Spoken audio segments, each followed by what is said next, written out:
Hello, everyone. Welcome to our final Resounding Visions series day. Today, we will have a great special guest and a treat, a film screening. So thank you all for being here. My name is Melisha Taylor. I am the adjunct professor and instructor of AMD 380, Visionary Artists of Color. And I will be joined today by guest artist in the dance program, Jose Ebad. Just a few housekeeping things. Please let me know.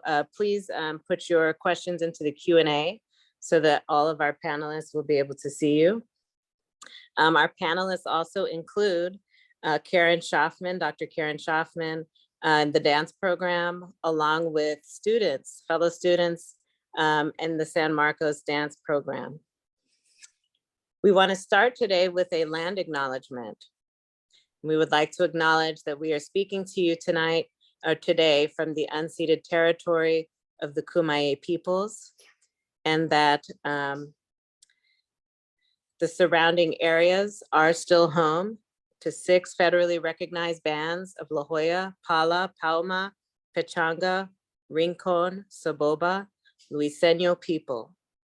We would like to take this moment to acknowledge and express our appreciation and respect for those groups whose homelands we reside and learn on, recognizing that they are stewards of this land from time immemorial, in spite of the ongoing violence of settler colonialism.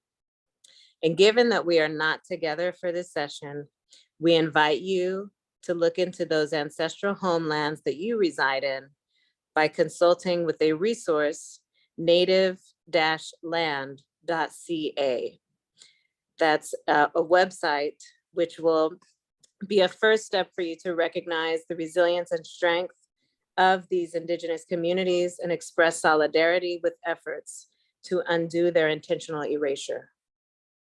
So let's take a few seconds to project solidarity as we share in those resources now. So you may go to www.nativeland.ca. That's a hyphen between native and land.ca.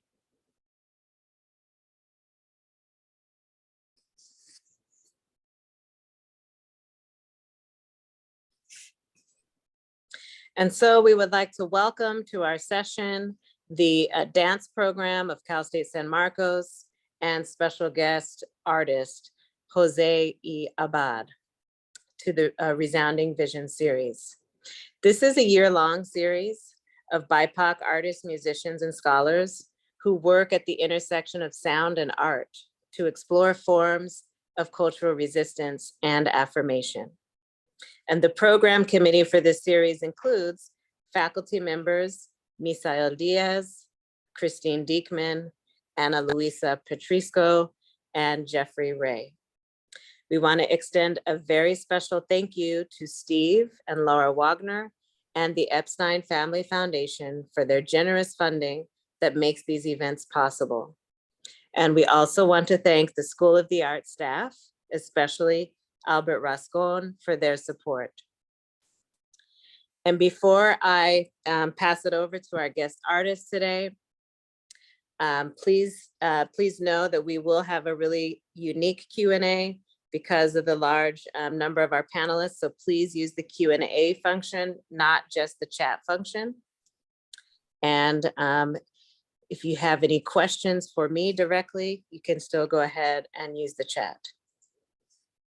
Today's presentation will include a film screening that is approximately 20 to 25 minutes. And afterwards, we will open it up to Q&A. And now it is my pleasure to introduce our special guest artist for today, Jose Ebad. Greetings, everyone. My name is Jose Esteban Ebad. I'm tuning in from unceded Ramaytush Ohlone territory, colonially known as San Francisco, California. I am a social practice performance artist, instigator of choreography, sound artist, and now video artist. I'm really excited to share this work with y'all. You can be with it perhaps as a meditation, both like a visual and auditory meditation. And yeah, really excited to share it with the cast. I'm really excited to share it with you all. And here we go. The work is called What Happens After the Blue.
I decided to let go of some things.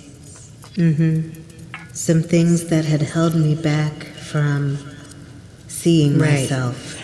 Right. From seeing you. Yeah. From seeing us. I get it. I decided that today I would start. Today I would start new.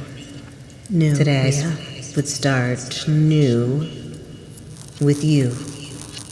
Right. Okay. Today I decided. Okay. Yeah. Okay. All right.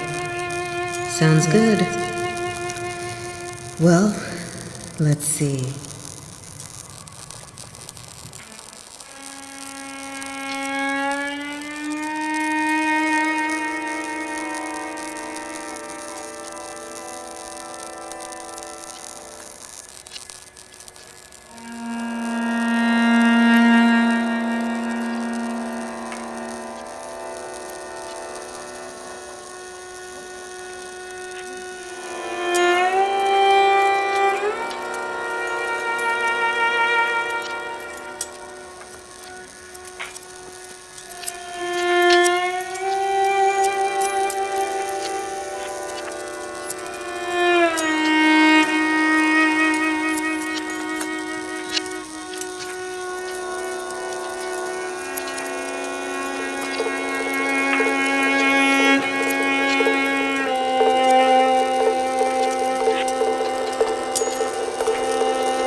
for the small things. I was praying. I needed to find you. It looks like I have, but how do I know? I felt things coming from inside me. They were fighting to get through the flesh, through my skin. My beloved ancestors remind me to be gentle with myself. I remember wanting green eyes, straight hair, pointed feet, a hushed back. Look at me. Look at me. Look at me. Look at me. Look at me. Look at me so I can see you. It's such a powerful, beautiful means of connecting with another being. Enticing, breathtaking, a gift to witness and feel like it happens when I look someone in their eyes. A beam of radiance, eyes open. Aware, a circle repose. We vibrate together. No leaders, no followers. We move, we shift, we make, we change. Oh, Spirit says, oh, Spirit, yes, oh, Maria, you blow into the house, shifting, shifting, shifting, shifting. Change, change, change, change. Grow, grow. Grow. Growing is hard. But how do we grow in a drought? How do we grow as the sunlight fades? How do we bring back the light that some who came before us have dimmed? With thorns? I offer you the water that falls against my cheeks, the water that might be a product of rage, but continues to nourish my roots. Water. Water. Is that what it feels like to drown? I pray. We need no pretending, no pretense. Pull me into the fire of the organized chaos. I want to melt together. How does one not lead or follow? How do we call someone who does neither? What do I call myself?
No pretending, no pretense.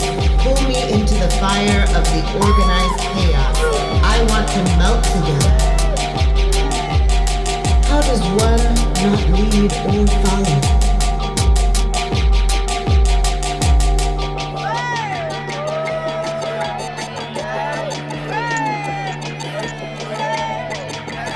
I pray to be the person I know I can be.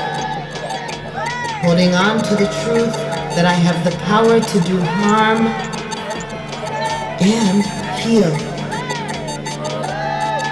As a being that is ever changing, still discovering myself, I carry that responsibility with grace.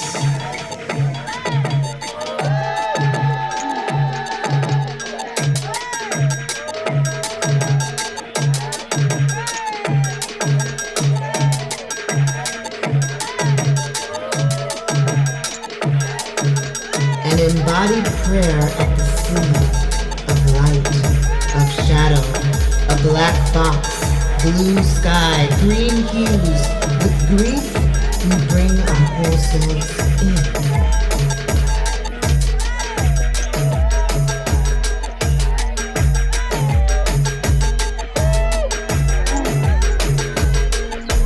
With breath, we profess the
here, now.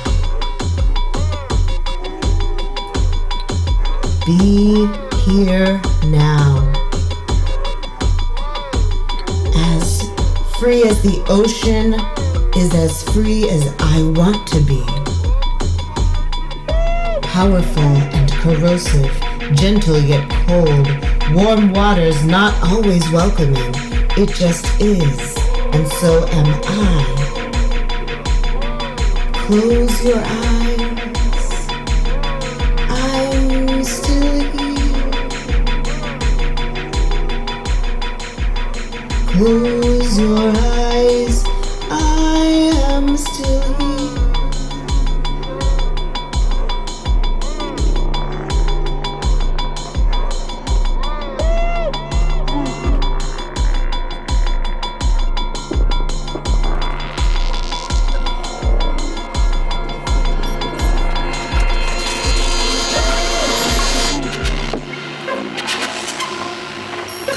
Embody the tree that survives suffering. Move through water with your shadow.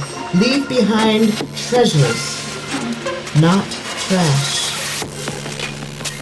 Find peace in your ancestral architecture. Be a bench in the garden. Home is light. Loss is heavy. Inside is where I can let go. Together. Togetherness. Flourishing and nourishing. Ongoing. Trust and love. This is not a dream. This is not a dream. This is not a dream.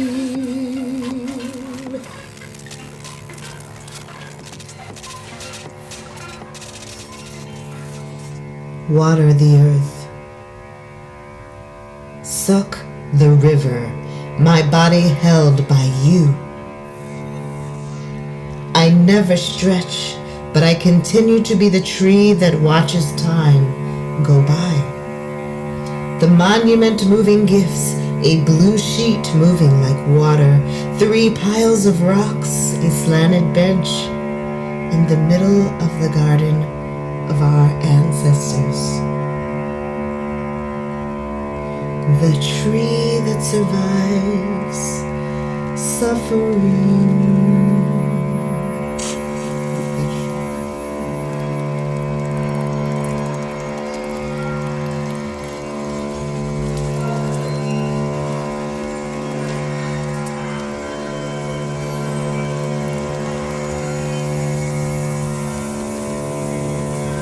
I miss you.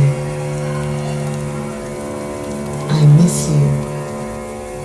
I miss you. So tell me what happens after the blue.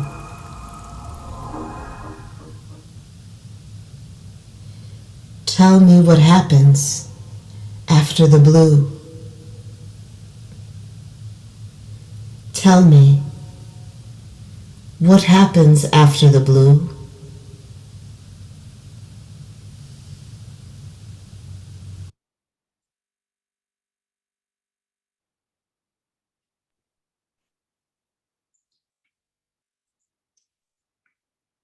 Awesome.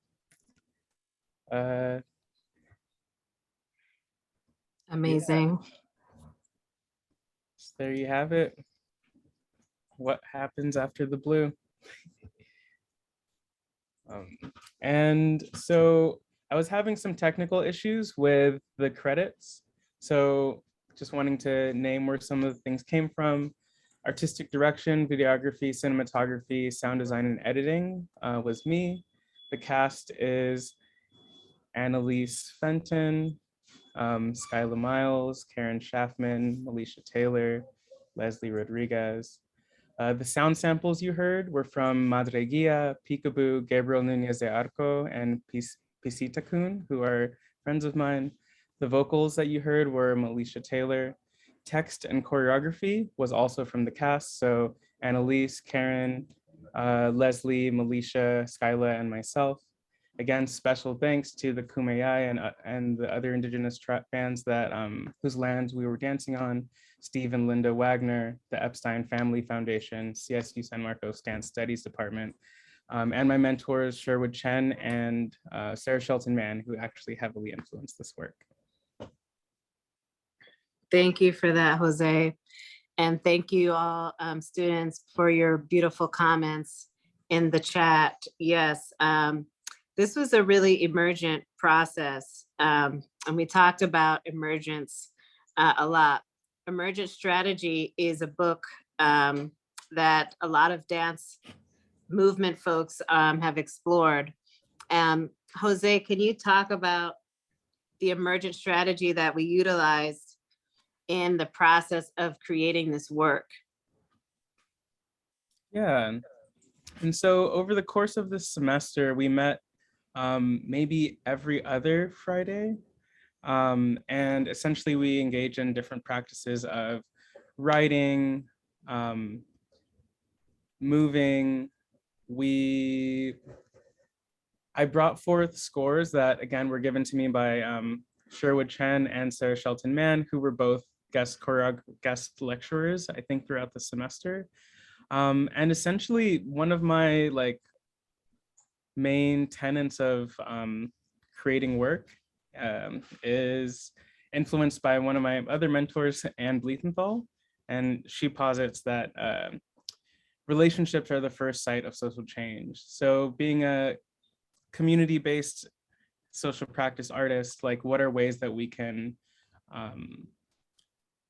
be in relationship that then impact the work itself, and to trust that in abstract and non-narrative work, we're bringing so much narrative, actually, you know, like we're never really alone. We actually are moving with, like, in this body, we are the monument, the relic of our ancestors. And so when we get together in a group, we are essentially convening these generations of people from various places to all be in one place together and see what happens, you know? And so, like, some of the writing you heard came from exercises where people paired up, and through different methodologies, we kind of fused into a singular being and roamed through campus to find 5 earthly delights.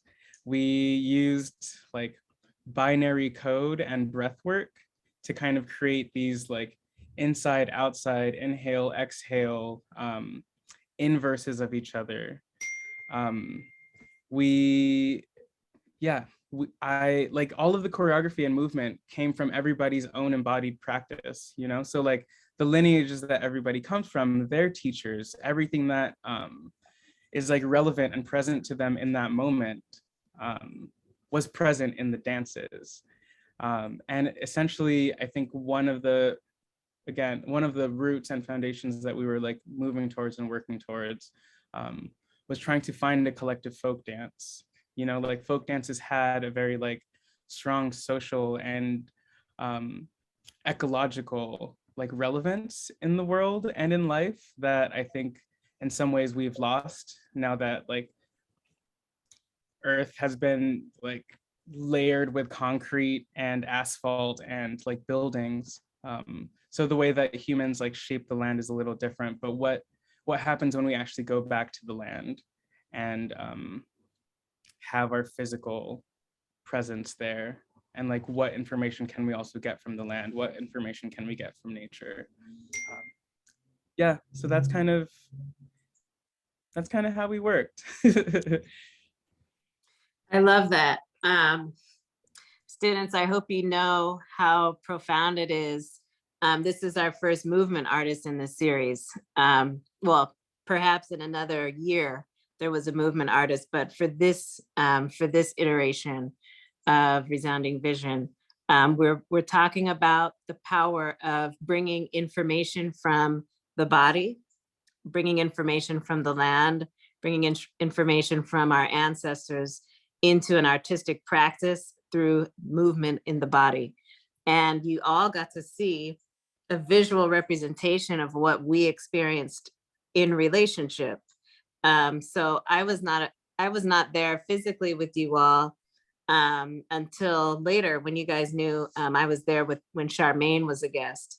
But when I came for that weekend, we all collectively did a bunch of exercises, and I was suddenly not just a singer, I became a dancer. And we had not actually written that down and planned that. That was something that just emerged. It happened as I showed up. I filled that space and I brought myself. I didn't anticipate being a dancer in the video. So it was really profound for me. Also, as far as the sound, the relationship with sound, we took all of that text and collectively wrote it together. And then I, in my own home studio, recorded whatever I got from that text into MP3 files to then send to Jose. He put those files together with his sonic energy from, you know, the artists that he works with. And this is what you get to see, is the magic that we all created in relationship. So I love what you said, Jose, about bringing not just ourselves, but our ancestors with us, bringing not just ourselves to relationship, but also the land with us. What is it about your practice? At what point in your practice did you realize that you were bringing all of those elements to the space of your artwork? At what point did you kind of make that pivot? Yeah. So I actually didn't start making work till I was a senior in college. When my undergrad was, I was an environmental studies and psychology major with a focus on urban planning. I thought I was going to be a planner working in sustainability. And yeah, I was working at a graduate school at the time, and really I was feeling unfulfilled and kind of had a taste of dance in there. And so like, I had always been pretty artistic, but was very resistant against an art practice, because at the time I thought like being an artist was like, as an immigrant to the United States and like settler here. And yeah, my mom's from the Philippines, my father's from the US Virgin Islands. Like, there's a lot of pressure on immigrant children to like become doctors, lawyers, like work in city government, because that's how one shifts economic class. And so somehow I felt like, oh, I needed to do that for the sake of my family. And in 2015, I met, I met them in college actually, but in 2015 in the Bay Area, I started working with this person, Che Ware, who's based in New Orleans. And they had really shifted my understanding of what an art practice is, and really helped me understand that like art is foundational to society. Like, art and culture actually like has a pivotal role in shifting the paradigm. And like in their work, we really rooted into traditional practices of ancestral reverence, altar building. They kind of like helped me see the way that like the reason colonial nations have artistic artifacts from a bunch of different regions are because they knew that those artistic artifacts held so much like importance to everybody, right? And so being somebody who's from like different lineages that now I have a severed like connection to, like the only thing I do have left is my body. And like, even though I don't know how far I can trace my roots back to continental Africa, although I don't know the like specific indigenous tribes of the Philippines that my family came from, what I do know is that my body is still in existence, and somewhere in the ethers, I am still connected to those places. And so with all of the ancestral memory that lives in here, like, how do I continue to like be in a practice of embodiment in order to like commune with them and to honor like future ancestors and like future generations that will come after us. Wow, that is so huge.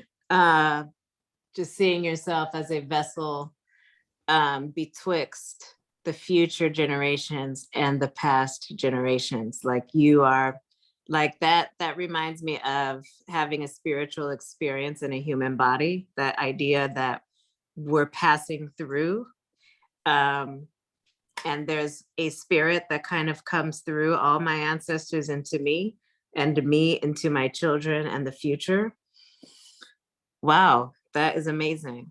We have some beautiful questions too, also in the Q&A, and we've got Skyla, we've got Leslie, and we've got Annie here. So I don't know if you guys want to keep your cameras off. And I don't know if, can someone help me pin all the panelists so that the panelists can be seen first? I don't know if there's a, Yeah, if you all can see that. I think if they all turn their cameras on, they should be able to join us. Please join us, friends. Yes. Such a beautiful process. So I'll start with our first question in the Q&A from Michael. He asks, the opening sequence of the people changing while the land stayed the same, is that to be evocative of the fact that we as a people have only been on Earth, but for a very small sliver of time? So speaking, that kind of connects back to what you were just last talking about, Jose. Yes. And does anyone else want to speak to that question? Or Jose, you can go ahead and answer as well. Yeah, I think I've spoken quite a little bit, but if anyone else has anything to say to jump in with that.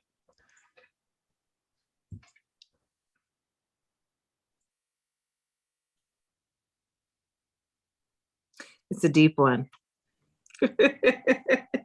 We've only been on Earth for a small sliver of time. Who does that? Leslie, you wrote some beautiful work about ancestry, and you have some beautiful rituals that I've learned about in my time with you in recognizing ancestors and the spiritual journey of family. Can you speak a little bit about that and how it informs your practice as a dancer, a movement artist? Yes, I can talk about it a little bit. In my journey with of like, I want to say, starting to call myself an artist and becoming a dancer, and overall just like learning throughout the years, something that I always feel like is really present in my work is family, because it's, and like expanding on the idea of family, and then exploring that I have the option to expand my family. And it's just really, really important to me because I really resonated with what Jose was saying about how they felt this pressure of like becoming anything else but an artist because of the dynamics with family. And for a long time, that's how I was feeling as well. For me, like the path to be an artist, it never felt like it was even an option to me because I knew I had to be there for my family, and that I was kind of a way for them to move forward as well. But like, and in the beginning it was difficult, like discussing with my family about what I'm doing, or like, why is this new part that came into my life, why is it taking so much time? And what does that look like in my future? Is it like something in the moment, or it's gonna be there forever? And it kind of helped me with, I kind of moved on to realize that it's okay for me to take, how should I say it? It's okay for me to do things that like I want to do, and that it's okay for me to want to do things like outside of what I do for my family, and that me me being an artist can coexist with me helping my family. Oof. And then also that I kind of also learned from my family, and like in this journey they started learning as well, that sometimes it's this is just how like in immigrant families, like the role really falls on, a big weight falls on the child, or like sometimes even like the eldest. And with them, they have also learned that how should I say that, because sometimes I feel like families don't really notice that they're doing that. And with them, my family kind of also learned that like they were putting this like weight on me to keep us moving forward, but they kind of, they're like a lot supportive now, and they really, like, I don't feel as much that pressure, and I feel more supported in following something that I want to do for myself, which was, I can like now go on this path without feeling like I'm like bringing or like I'm stopping my family at a certain point. And like, I just want to say, like series like this, with like Jose and then with the experimental dance project, like it's what really was like an eye opener for me that I can do this as well. Because seeing people with like a similar background as you, like it really opens your eyes, like they're doing this. So like I can also do this. Like I think because a lot of times art growing up was something for someone who had the luxury of time and money. So I didn't see myself there. But then I saw artists that were, like I said, with similar experiences, sometimes even that they were still in school, just like me, like achieving all these things. It made it more of like a reality than just something that I can possibly just dream about instead. Wow. So Yeah. many gems from that. And check out the chat, Leslie. Everyone's cheering in response to what you said. Yes, you totally absolutely have the right to do things for yourself and to be in the practice of living your life. It's yours. You only got it once. Like, be the best version of you that you can be. Like, again, that was one of the lines in the text, right? Like, and the way to do that is to, like, yes, honor your family, like understand their perspective. And at the end of the day, like, the best thing that you can do is to just like get in your body and follow exactly what is like resonating and calling you. Because there are, again, like, what your body is telling you, what your brain is telling you is like coming from a much deeper and like very wise place. Wise. Yeah. That is so true. And friends, this group, the Experimental Dance Project, has a beautiful curriculum that Dr. Karen Schaffman works from. I have had the pleasure of working with her for 3 semesters, I think, at least. And Skyla and Annie have been a part of 2 other projects that I got to do. How does it feel? So Skyla, Annie, and Leslie, how many projects have you 3 done together? And how does it feel each time you work together on a new project? Do you evolve in your practice every time? Do you find new parts of your relationship growing each time? Who would like to share your experiences? Either of you?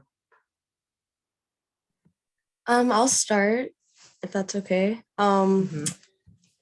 I feel like my journey with Leslie is a lot longer. It's hard to remember when it started, but we've had a few projects together, a few experimental dance projects now, and Annie and I worked together for was it Raja's class? Or no, Johnny? I forget. It's really hard to, you can jump in at any time.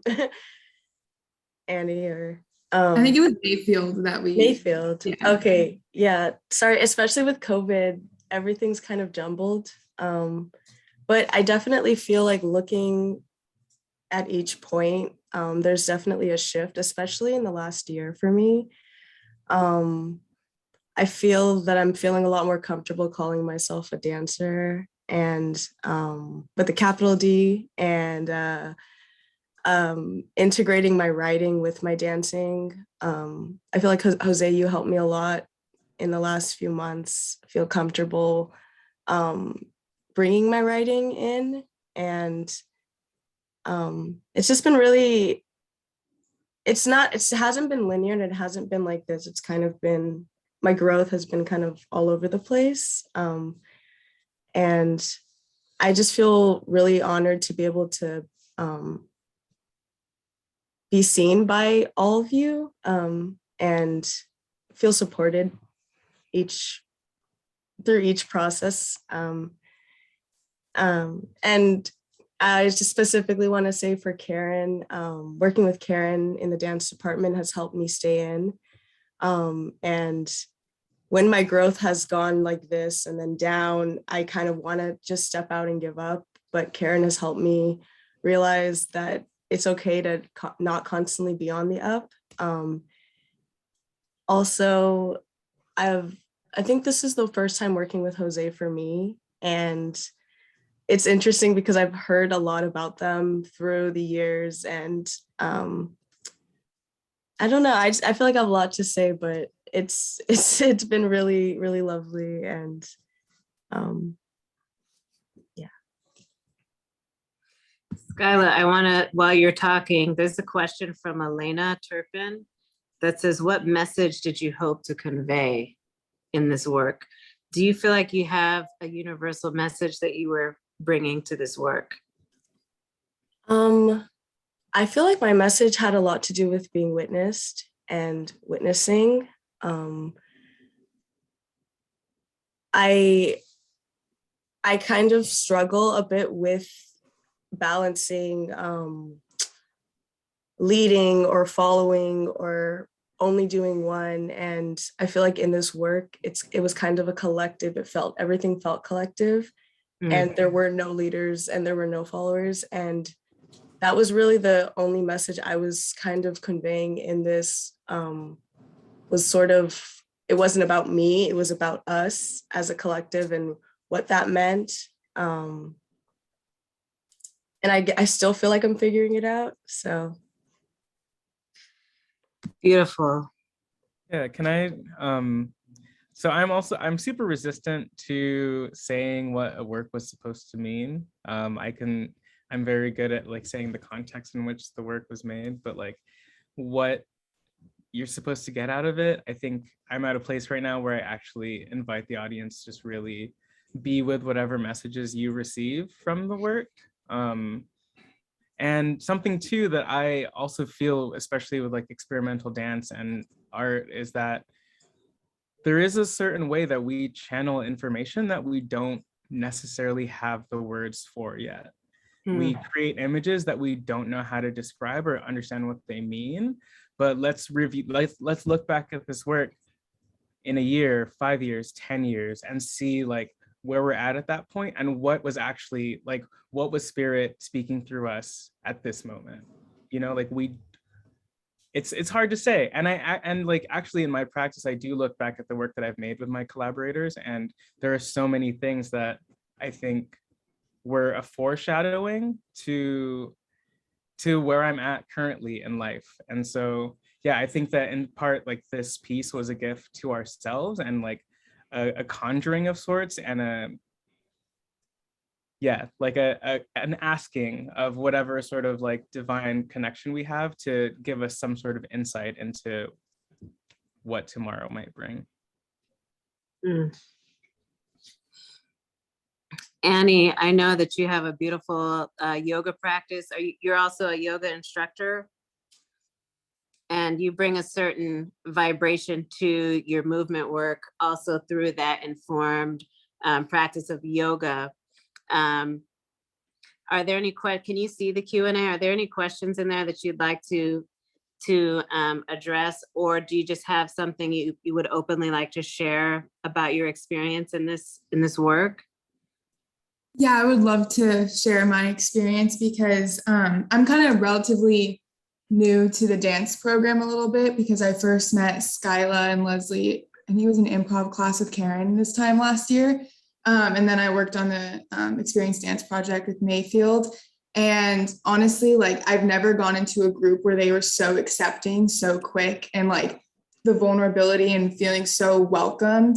Like the environment in the studio, like working on this project, was insane. And everyone is so beautifully like gifted. And I'm just so blessed to be working on this project and like working off each other's energy and just like like Skyla said, like she mentioned being seen, and that just really spoke to me, because I feel like we were all just in this witnessing state with each other and felt so open with one another every Friday in that space. And so I don't know, I'm just really grateful, because I feel like I've just never been in something like this before. And like honestly, on that beach, like when we were all like moving and witnessing one another, was, I'm just speechless. Like watching that, like how Jose said, like a meditation, when you watch it, it truly felt like that, because I was like immersed like in the video. And everyone is just so amazing. I'm so grateful. But yeah, thank you. Wow. The work as meditation, big time. Tristan has a great question. Throughout what happens after the blue, as you mentioned, spread in the sound design, I would hear what sounded like electrical arcing, a sort of energy and tension being built in the synths, all alongside the narrator's mantras. What would you say is or are your core relationships to sound design with relations to intended exposition between artistic dance and auditory cues? Wow.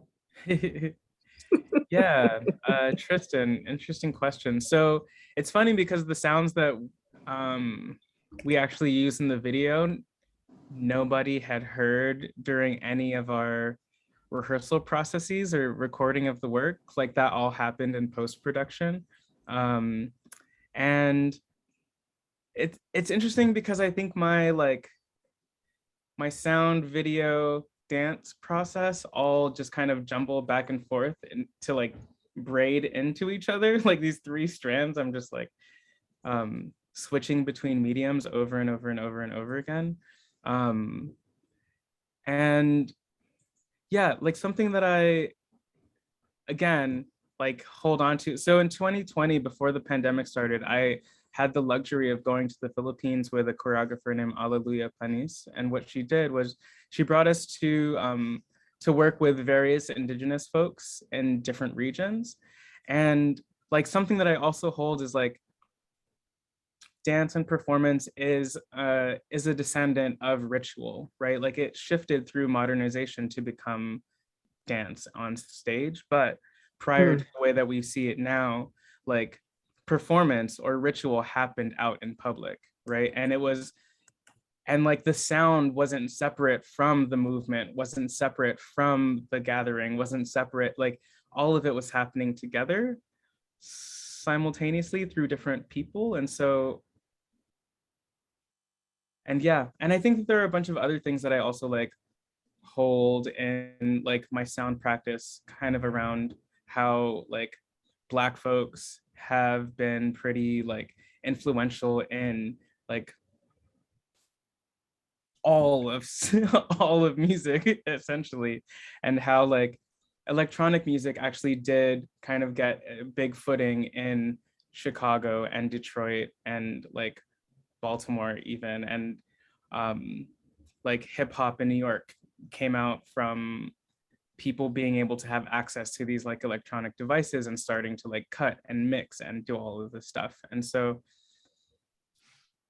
yeah, and so I think like not only is there a tie between my like different artistic practices and like spiritual practice, but also like to social movements and the way that like music has changed with within like a political and socio-political context. And also I just like really great sounds, and I like dance and just do what like looks and feels cool in like the body and brain. And yeah, just like trusting. Trusting. Oh, big time. Lovely. All right, so we usually end around this time. So we can wrap up unless anyone has more burning desire to speak, share, ask. And I know students are going to be logging off. So any final words from our panelists, from you, Jose? Any final words to share, or any itching desire to answer more questions in the Q&A? I guess just maybe to answer Matthew's question, there are a few others in here. I'm sorry I can't get to it. But yeah, Matthew asks, how did you come up with the idea of this performance?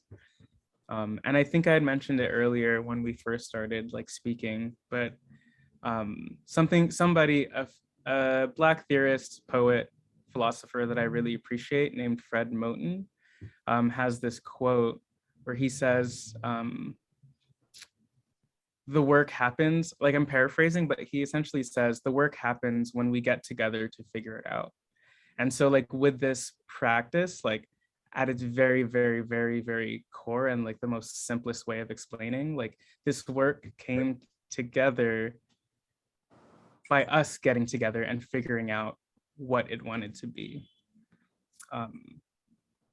And that's it. And the rest is spirit, the rest is talent. Like there's like, the rest is like the way that we think and we move and like our generosity as artists. Yeah. I just Karen. want to add one thing to that. First of all, thank you to everybody. It's really moving to see the work that emerged and emerges. I want to add to that it was also like a restart for all of us to be in the space together. So for Skyla, Annie, me, and Melisha, but I know Jose is in some other circles. It was the first time we're really in studio time together. So it was like profound experience on so many levels, but it was also the coming back into real-time dancing together. And that brought another layer of for myself, how essential dance is. And so I just have enormous gratitude to have participated with and alongside the collective process. And so it was just a lot of depth and a lot of trust and a lot of beautiful container holding. So thank you for all you brought, Jose, with the material and holding the space. I just wanted to add that it was really like, I had never met Annie in person, but Skyla and Leslie I worked with a lot, and Melisha mentioned before, and Jose and I crossed paths just one other time. And it's like, oh, there's something about being together in space that's, yeah, the people make the piece. So thank you for letting us be who we are and then bringing more of ourselves forward. Truly.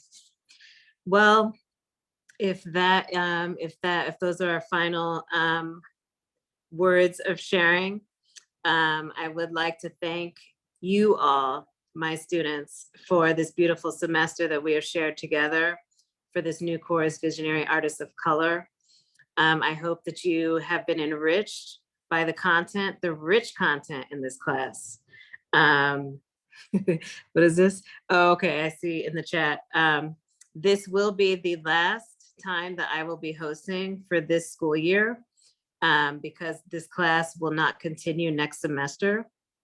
And I will no longer be in the AMD department for the remaining of the school year. But I will hopefully be in the music department and see you all again next semester after break. Thank you all for your final projects. Please look at Cougar Courses to stay on top of your finals. And I did send your links. So thank you all for that. This has been a truly beautiful experience for me, and I hope also for you.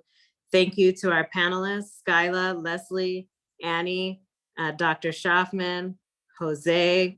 Beautiful. Thank you all for being here. And to the department, the Art, Media, and Design Department of Cal State San Marcos, thank you so much for being a vessel to host this amazing series. All right. Yes, thank you guys. Don't forget to evaluate this class. Please check your evaluation links if you have not done so.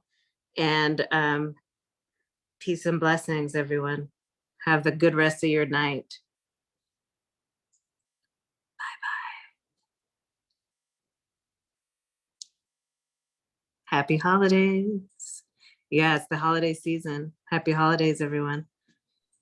Hey, thanks, And folks. so the panelists are staying on. How do we do that? I wonder if there's a way to like end the thing for the attendees, but not for everybody. Professor Diaz or Albert? I'm not you guys- sure. I'm not If sure if that's- that's a thing. We can kick people out. I don't know. I think Yeah, I there's mean, there are only, there are four there's folks. only 4 that- folks and they might not be logged in anymore, so I can remove them if Yeah. we take a collective vote to kick people out. Sure, I'm go happy to do for so. it. Yeah, sounds Okay, good. great. Thank you. Yeah. And I'm open to it being on, but we could also stop the recording however you want this as an archive. Yeah, cool. Right. I'm also happy to stop the recording. Just wanted to, Okay, I'll stop that too. thank you.